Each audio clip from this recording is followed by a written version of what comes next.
The first chapter of St. Mark says, "And very early, it being yet night, having risen, Jesus went forth, and went away to a desert place, and was there praying." The desert is a lonely place, silent. At night, starkly silent. Why did Jesus go there? What did he expect to find? Nothing. He is God. He went there to teach us our need for silence.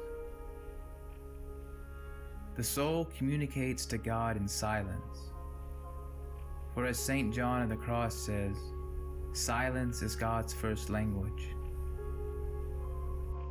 As a young person, there was nothing more I dreaded than spending time alone in silence. To me, silence was a negation of life. I wanted to feel the buzz and glow the world could offer.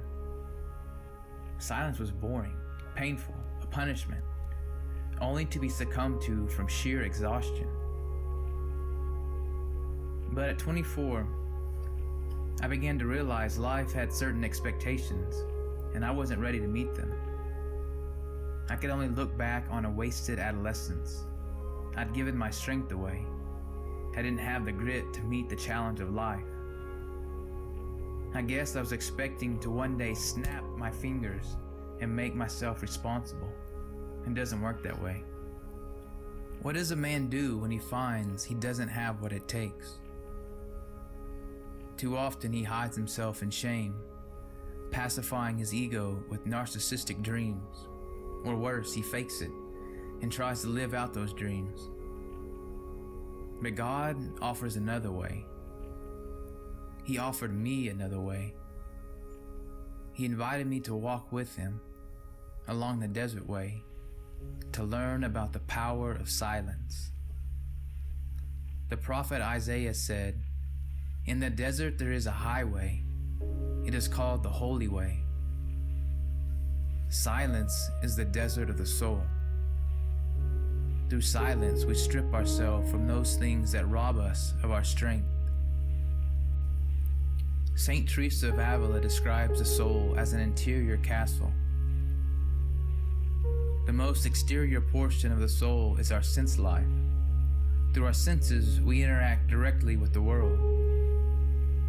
More interior is our imagination and memory, filled with everything we perceive through our senses. Further still is our intellectual awareness, our inner eye. Normally, our inner awareness is directed outward through the senses. Through our senses and our imagination, our intellectual awareness gains conceptual knowledge. But beyond our awareness is the very ground of our being, the inner sanctum of the heart, the place where the most holy Trinity dwells. To find God within, we must retreat to our inner room, the place of our awareness. We must silence our senses, our imagination, and our ego. Then, once within, we must shut the door and gaze upon the inner sanctum of our hearts through faith. This is our interior sanctuary. This is the place where man is invited to sit at table with God. This is where we are strengthened with heavenly nourishment. This is the power of silence.